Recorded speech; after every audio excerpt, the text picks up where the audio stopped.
And now, from 12 Studios, this is News 12 Now. Today is Tuesday, October 22nd. Welcome to News 12 Now. I'm Kylie Dudman. New this afternoon, the rising temperatures and dry conditions are creating extreme fire dangers across Texoma. It's put most of our viewing area under burn bans. In Blossom yesterday, a grass fire scorched 70 acres before firefighters from all across Red River County were able to get it under control. They had to bring in a helicopter and 3 planes to shuttle water from Cooper Lake to drop water on the blaze. The fire was contained around 9 last night. A juror in Robert Roberson's 2003 trial testified yesterday in front of a Texas legislative panel. Terry Compton told the committee she would not have voted to convict him with the information known today on the case. Roberson himself was initially expected to appear and speak on his own behalf. His execution was halted last week, shortly before he was set to die by lethal injection. Governor Greg Abbott condemned the committee's actions, arguing they overstepped their authority in halting the execution. Oklahoma City police are looking for the person who stabbed an 18-year-old store clerk to death. 18-year-old Jaden Anthony was stabbed during an overnight shift at a 7-Eleven store Friday morning. The man came into the store demanding money. Anthony complied but was attacked anyway.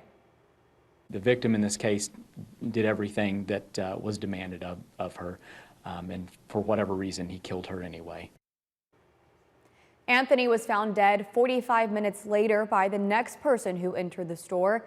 Police say anyone with information can report it at the number and website that you see on your screen. You can also see it on our website.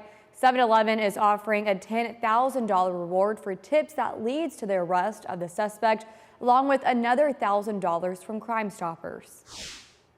An Iowa woman is speaking out after learning her blind date turned boyfriend had been on the run from police for years. She says the man confessed to a Texas murder and is now behind bars.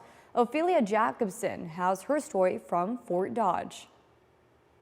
Nobody ever seen him be this kind of person, or to ever expect that it would ever come out that he was a murderer. Janet Voigt says she's still in shock after learning the truth about a man she had just started dating.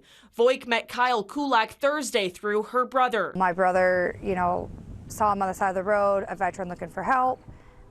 So Eddie took him in. Voigt says her brother was trying to help Kulak out. He let him live in his home in Pomeroy and gave him a job. Kulak told everyone his name was James. He's so charismatic and so charming and can tell you the right things you want to hear. But over the phone Saturday, Voigt says that charming personality disappeared and his true identity was revealed. Voigt says Kulak was drunk that night. He just kind of got mad and crazy and just bluntly told me that he had murdered his brother 2 years ago. Voigt immediately hung up the phone and texted her brother. When Voigt's brother confronted Kulak about it, he made the same confession.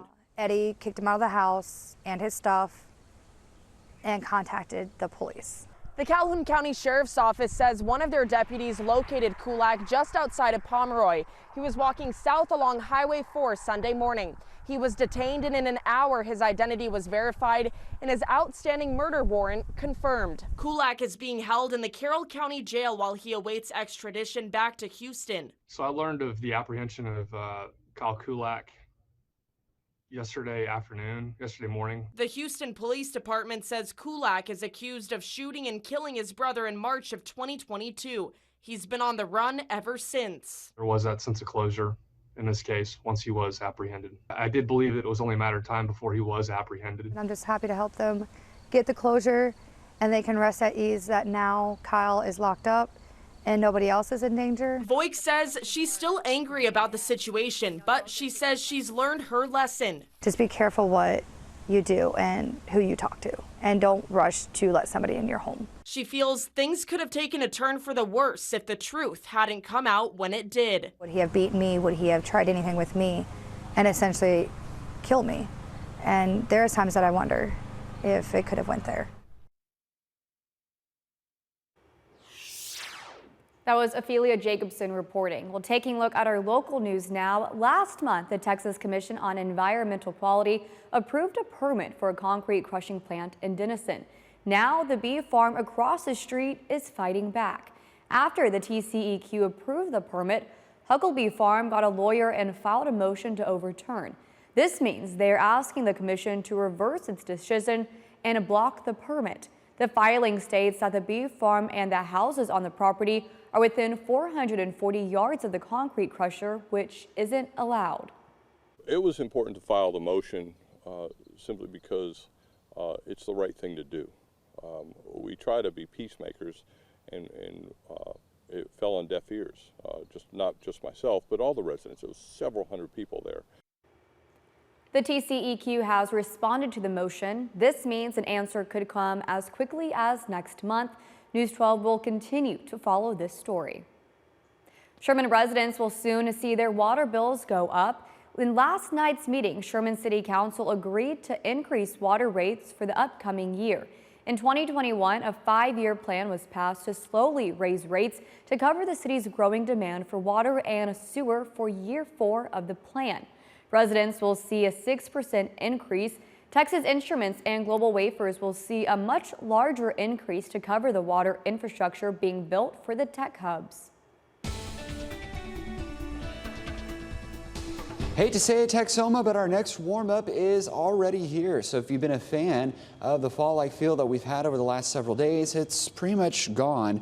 Temperatures have been running notably warmer since this morning, and now that we're into the afternoon, it's already warm, with 70s across the board, and even a few of us already knocking on the door to the 80s. It's also quite breezy, gusty southerly wind, southwesterly wind actually 10 to almost 20 miles an hour sustained, and that is going to lead to pretty high fire danger as we head into this afternoon. Some of us could be nearing that 90-degree mark, so it's going to be hot here not only today, but over the next couple days.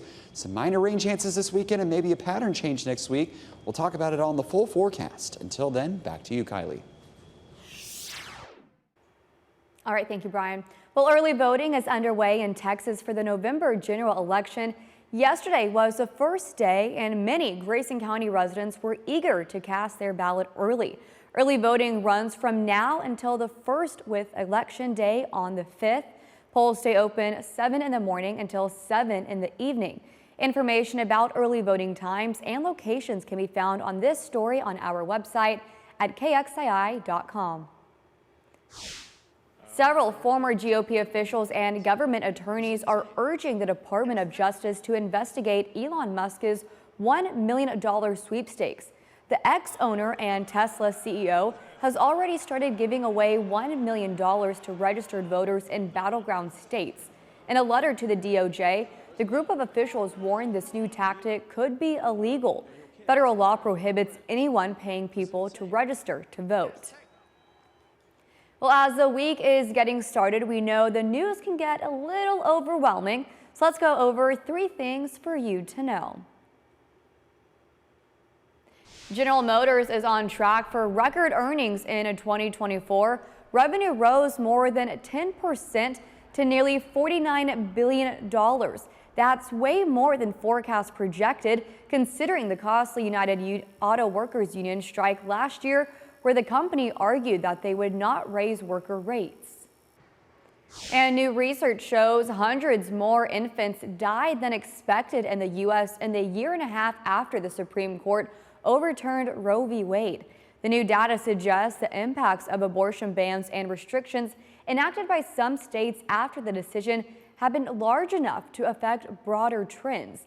And the months that infant mortality was higher than expected, rates were about 7% higher than typical.